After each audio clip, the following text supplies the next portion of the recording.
Imagine a Primeira Guerra Mundial como um mapa na parede. Linhas vermelhas cortando a Bélgica, setas grossas na França, trincheiras que parecem uma cicatriz contínua. Agora, apague por um instante esta imagem.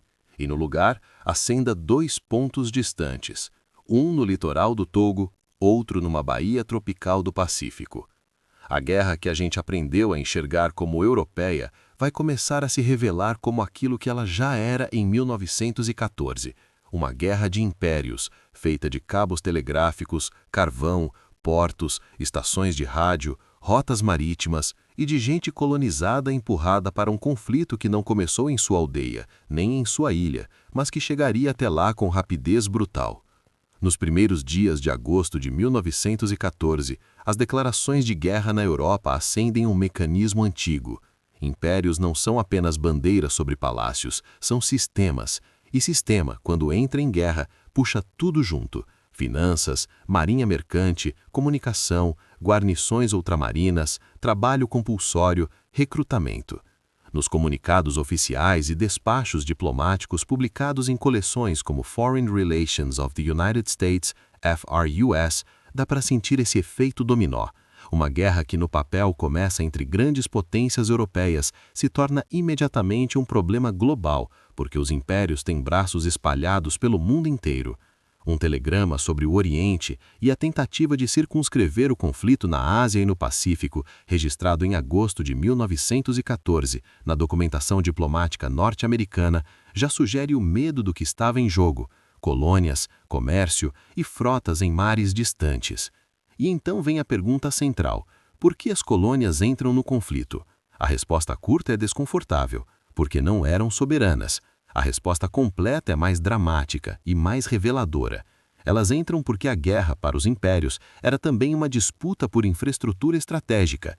Entra porque as metrópoles dependiam de recursos e rotas. Entra porque a Alemanha possuía colônias e pontos de apoio que podiam interferir no tráfego marítimo e nas comunicações britânicas e francesas. Entra porque, do outro lado, a Entente percebia uma oportunidade: eliminar rapidamente as possessões alemãs ultramarinas, para cortar seus olhos e ouvidos fora da Europa. Quando falamos de África e Pacífico, 1914 e 1915, falamos sobretudo de campanhas iniciais, rápidas, assimétricas, muitas vezes travadas longe do grande público europeu, mas decisivas para dar à guerra uma escala verdadeiramente mundial. Essas campanhas tinham objetivos concretos e bastante modernos: neutralizar estações de rádio sem fio que conectavam a Alemanha aos oceanos, capturar portos de carvão, impedir que cruzadores alemães encontrassem apoio e, no caso africano, controlar ferrovias e rios, as artérias logísticas de territórios enormes. No Pacífico, por exemplo, o problema não era conquistar ilhas por prestígio, era silêncio e sinal. A guerra em alto mar depende de informação. Onde estão os navios inimigos? Para onde vão? As estações de rádio nas colônias alemãs, como as do território de Nova Guiné Alemã e outras posições insulares, eram nós de comunicação. A literatura especializada e estudos de enciclopédias acadêmicas, como a International Encyclopedia of the First World War, 1914-1918, online, explicam que a preocupação australiana e britânica era estratégica: cortar as comunicações alemãs no Pacífico e proteger a rota marítima do Império e do comércio. É por isso que ainda em 1914 surge uma força expedicionária com nome técnico e objetivo direto, a Australian Naval and Military Expeditionary Force, ANMEF. Não é coincidência, é doutrina imperial em ação. Vamos traduzir logística para o público leigo sem empobrecer o conceito. Logística é a arte de fazer um exército existir. É comida, água, munição, remédio, botas, transporte, mapas, combustível. Na Europa, isso passa por ferrovias densas e indústrias. Na África de 1914-15, muitas vezes passa por colunas humanas carregando fardos. E esse sistema humano quebra com facilidade: doença, exaustão, deserção, violência. Quando chove, a estrada vira lama. Quando a colheita falha, falta comida. Quando a malária ataca, a unidade perde combatentes sem um tiro disparado. Por isso, dizer que doença e logística são inimigos não é metáfora, é uma descrição literal de fatores que determinam vitórias e derrotas. No Pacífico, a logística também manda, mas de outra forma. Navios, carvão e portos. Antes do petróleo dominar, carvão era vida. Navios de guerra precisavam reabastecer. Cruzadores dependiam de pontos de apoio. Cortar as ilhas e portos alemães era também cortar a capacidade alemã de operar no mar. E isso se conecta diretamente à estratégia global britânica. Proteger o tráfego mercante, garantir a comunicação imperial e sufocar a Alemanha economicamente. De novo, império como sistema. Agora, por que as colônias entraram no conflito também do ponto de vista humano e político? Porque a guerra muda o contrato colonial. Em 1914, muitas administrações coloniais apresentam a guerra como uma obrigação do império, uma extensão do dever. Em algumas regiões, elites locais veem oportunidades, negociar status, promessas, reformas, reconhecimento. Em outras, a entrada é pura coerção. A historiografia tem debatido com força a questão da agência, até que ponto os colonizados participaram versus foram usados. Uma interpretação mais antiga tende a descrever a mobilização colonial como uma simples imposição metropolitana. Pesquisas mais recentes complexificam, mostram intermediários locais, escolhas difíceis, alianças e resistências, e como a guerra reconfigurou economias e políticas internas. O consenso hoje, em termos gerais, é que houve uma mistura. Coerção estrutural forte, sim, mas também espaços de negociação e estratégias locais, especialmente entre grupos que buscavam vantagens dentro da ordem colonial. E o resultado, quase sempre, foi ambíguo. Promessas feitas em 1914 e 18 nem sempre se traduziram em ganhos reais no pós-guerra. Voltemos às campanhas iniciais e objetivos, porque 1914 e 15 é um período de decisões rápidas. Na África Ocidental, a queda de colônias alemãs como o Togo ocorre relativamente cedo, e isso tem um impacto imediato no controle aliado das comunicações. No Pacífico, as ocupações de possessões alemãs e a campanha contra Qingdao removem a Alemanha de posições estratégicas. Na África do Sudoeste, a campanha sul-africana culmina em 1915 com a rendição alemã, e isso é importante por dois motivos. Primeiro, é uma vitória aliada em um teatro periférico, que alimenta moral e propaganda. Segundo, redefine o futuro territorial. O mapa do pós-guerra nasce aí. E então, a campanha da África Oriental mostra o outro lado. Quando não dá para resolver rápido, a guerra colonial vira um desgaste prolongado. E desgaste colonial não é só militar, é social. As economias locais sofrem com requisições, interrupções de rotas, deslocamentos. A medicina colonial se vê pressionada, e a fome, muitas vezes invisível nas narrativas clássicas, surge como sombra persistente. E então, em paralelo, a África. Aqui a guerra global ganha uma textura diferente. Não é só ilhas e portos, é interior continental, clima, doenças tropicais, distâncias gigantescas. As campanhas africanas de 1914 e 15 começam com o mesmo impulso estratégico: neutralizar colônias alemãs para proteger as linhas de comunicação e evitar ameaças ao comércio marítimo. Mas a África impõe uma regra: logística e doença não são fundo de cenário. Elas são personagens principais, frequentemente mais letais do que o combate direto. Primeiro, a África Ocidental alemã, e aqui entram campanhas rápidas que costumam ser esquecidas. O Togo alemão, por exemplo, tinha uma infraestrutura que interessava de imediato, uma estação de rádio de alta potência em Camina, que era parte de um circuito de comunicações alemão. A campanha contra o Togo em 1914 se torna, em essência, uma corrida para neutralizar essa estação.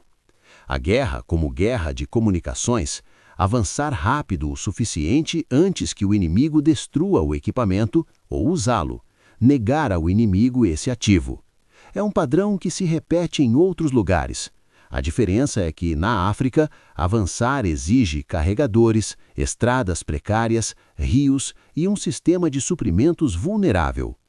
Na África do Sudoeste, atual Namíbia, a campanha de 1914-15 envolve a União Sul-Africana, um domínio britânico com suas próprias tensões internas. E aqui aparece um elemento político essencial. Colônias e domínios não eram apenas peças obedientes. Tinham sociedades divididas, memórias recentes de guerras e ressentimentos. Na África do Sul, a participação na guerra contra a Alemanha se cruza com disputas internas, incluindo a lembrança da Guerra dos Boeres. A literatura acadêmica, inclusive artigos de síntese como os da 1914-1918 online sobre a invasão sul-africana do sudoeste africano, mostra que o objetivo imperial era claro: remover a presença alemã regional, mas a execução dependia de equilíbrios políticos locais. A guerra global, portanto, não desce pronta da Europa. Ela se adapta, encontra resistências e às vezes racha sociedades coloniais e semicoloniais. E agora chegamos ao teatro mais emblemático do subtópico Doença e Logística como Inimigos, a África Oriental Alemã, atual Tanzânia continental, entre outras áreas. Em 1914-15, o que se desenha ali é uma guerra de movimento, com unidades relativamente pequenas e uma escala de sofrimento humano gigantesca devido ao suporte logístico. O nome que costuma aparecer como eixo narrativo é o de Paul von Lettow-Vorbeck, comandante alemão, conhecido por manter uma campanha prolongada e elusiva. Mas para 1914-15, mais importante que o mito do gênio é entender o ambiente operacional. Selva, savana, chuvas, mosquitos, doenças, falta de estradas e um sistema de suprimentos vulnerável. Quando historiadores e fontes oficiais do período descrevem essas campanhas, a linguagem de dificuldades quase sempre aparece, e é aqui que o tipo de documento importa: despachos militares oficiais. No caso britânico, muitos desses relatos foram publicados na London Gazette como dispatches, relatórios de comandantes ao War Office. Ainda que alguns despachos famosos sejam de 1916 em diante, a própria existência desse mecanismo de publicação oficial nos mostra como o Império narrava a guerra, como um esforço de administração, marcha, suprimento e pacificação de territórios. É uma janela para a mentalidade operacional e, ao mesmo tempo, nos obriga a lembrar: o que os despachos oficiais frequentemente silenciam é o custo humano local, os carregadores, as aldeias requisitadas, os surtos de fome e epidemia. E aqui entra um ponto que precisa ser explicado de forma clara. Mobilização em 1914 não significava apenas convocar soldados. Mobilização é transformar um Estado e um império em máquina de guerra. É requisições, transporte, censura, contratos, carvão, cabos, navios. Em colônias, mobilização frequentemente significava também trabalho forçado, carregadores, guias, recrutamento sob coerção e administração que se torna mais violenta sob a justificativa do esforço de guerra. A guerra global, portanto, não é só onde se atira, é onde se carrega e onde se sofre.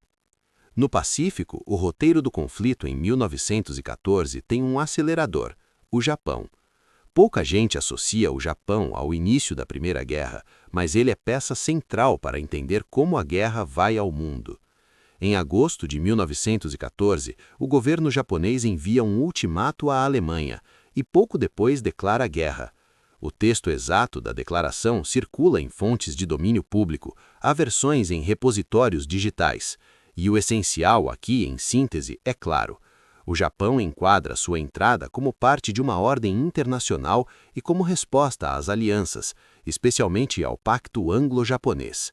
A consequência prática é imediata: o Japão se torna o grande executor regional da Entente no Extremo Oriente. O alvo principal, a base alemã de Qingdao, no território arrendado de Qiaochou, na China. Qingdao é um caso perfeito para entender objetivos, logística e simbolismo. Objetivo: retirar da Alemanha um porto fortificado com capacidade de abrigar navios e servir de base naval e de comunicações. Logística: projetar poder anfíbio, sitiar, cortar suprimentos, coordenar artilharia e marinha. Simbolismo: mostrar que a Alemanha pode ser atingida fora da Europa. A Enciclopédia Acadêmica 1914-1918 online descreve essa operação como a Grande Batalha Terrestre do Teatro Asiático-Pacífico em 1914, e ela nos dá uma pista fundamental. As periferias do sistema internacional, na prática, eram centros de disputa imperial. Enquanto isso, mais ao sul, forças australianas e neozelandesas se movem contra possessões alemãs no Pacífico. Esse movimento está documentado em histórias oficiais e acervos institucionais. E aqui é crucial mencionar um tipo de fonte que dá densidade: as histórias oficiais pós-guerra, produzidas por estados que quiseram registrar, justificar e organizar a memória do conflito. No caso australiano, o Australian War Memorial disponibiliza edições digitalizadas de volumes da história oficial, como The Australians at Rabaul, que narra a captura e a administração das possessões alemãs no Pacífico Sul. Esse tipo de material não é neutro, mas é riquíssimo. Traz relatórios, cronologias, nomes de unidades, logística e o vocabulário administrativo que revela como a guerra e a ocupação eram pensadas. O que acontece na prática? Pequenas forças expedicionárias tomam estações de rádio, ocupam centros administrativos e transformam rapidamente territórios coloniais alemães em administrações aliadas. O ato de capturar uma estação de rádio pode parecer detalhe, mas é um gesto moderno. É cortar o sistema nervoso de um império em guerra. Aqui, é fundamental introduzir o subtópico impacto local e pós-guerra. Em 1914-15, mesmo antes do armistício, já existe impacto local: inflação, falta de bens importados, requisições de animais e alimentos, imposição de trabalho, deslocamento de populações. Na África, o uso massivo de carregadores e auxiliares locais cria um rastro de mortes e traumas. No Pacífico, a ocupação muda administrações, impõe novos regimes de trabalho e reordena relações de poder, muitas vezes mantendo a lógica colonial, apenas trocando a bandeira. O pós-guerra, por sua vez, institucionaliza essa redistribuição. O Tratado de Versalhes e o sistema de mandatos da Liga das Nações não devolvem autonomia às populações locais. Ele reorganiza a posse colonial sob outra justificativa moral e jurídica. Colônias alemãs viram mandatos administrados por potências vencedoras. O argumento oficial é o de tutela e preparação, mas na prática é uma continuidade imperial com nova roupagem. E isso conecta diretamente ao nosso subtópico final. Como isso liga WW1 ao mundo todo? Liga porque a Primeira Guerra não é apenas um choque europeu, é um rearranjo global de soberanias negadas. Ela muda fronteiras fora da Europa, redefine rotas e hierarquias e planta sementes de conflitos futuros, inclusive nas demandas anticoloniais que ganharão força nas décadas seguintes. Para o espectador, talvez o ponto mais surpreendente seja perceber que 1914-15 já contém uma espécie de guerra de infraestrutura global. Estações de rádio no Togo e em ilhas do Pacífico, portos fortificados na China, ferrovias africanas e rotas marítimas, tudo isso é parte de uma mesma guerra. A frase guerra mundial não é exagero retórico, é descrição literal do alcance imperial. Agora vamos costurar essas frentes com uma narrativa mais íntima. Como era estar dentro disso? Imagine um carregador africano, recrutado sob pressão, caminhando dias com um fardo que não escolheu carregar, num caminho que virou lama, com febre subindo. Imagine um soldado indígena em uma guarnição colonial ouvindo que agora o Kaiser ou o rei está em guerra e que isso decide o destino da sua aldeia. Imagine comunidades no Pacífico vendo navios estrangeiros chegarem, a bandeira mudar e a administração reorganizar a vida. O que esses cenários têm em comum? A guerra chega como ordem, muitas vezes literal, em decretos e comunicados, e transforma vidas sem pedir permissão. E a pesquisa histórica nos ajuda a não transformar isso em abstração. Quando olhamos para declarações oficiais, despachos militares, relatórios administrativos e registros diplomáticos, vemos a linguagem do poder: ocupação, proteção, necessidade estratégica. Quando cruzamos isso com análises acadêmicas contemporâneas e estudos sobre participação colonial, percebemos a fricção entre o texto oficial e a realidade social. E é nessa fricção que a história ganha verdade. Há também controvérsias historiográficas importantes. Duas delas merecem aparecer de forma honesta, sem perder o ritmo narrativo.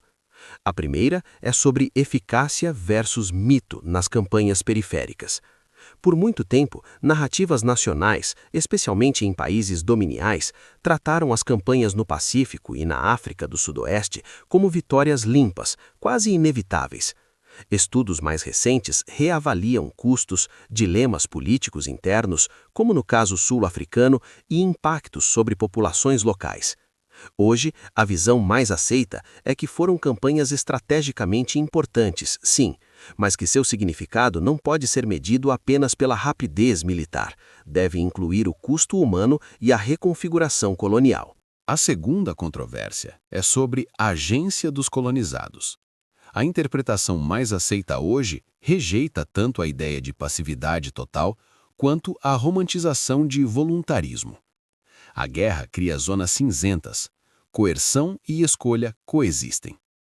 O historiador Christian Kohler, por exemplo, ao discutir participação colonial africana em contextos europeus, chama a atenção para números, formas de recrutamento e experiências.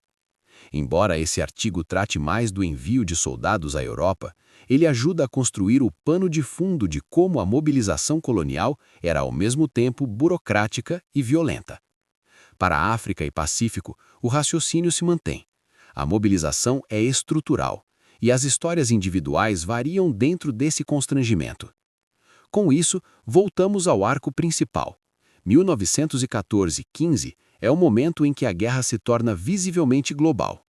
A Entente busca eliminar as pontas soltas alemãs fora da Europa. O Japão entra e muda o equilíbrio no Extremo Oriente.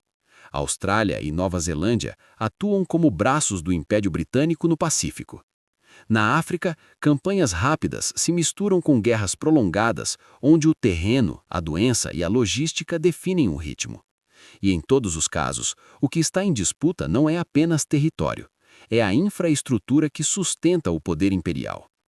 Para finalizar, vale um último mini-gancho. Quando você ouvir Primeira Guerra Mundial, pense menos em uma linha de trincheiras e mais em uma teia. Uma teia de cabos e rádio, carvão e portos, colônias e mandatos, recrutamento e coerção. Em 1914-15, África e Pacífico não foram frentes secundárias. Foram laboratórios do que o século XX faria repetidas vezes: transformar o planeta inteiro em tabuleiro de guerra por causa de sistemas globais. E as pessoas que menos decidiram por essa guerra foram, muitas vezes, as que mais carregaram seu peso.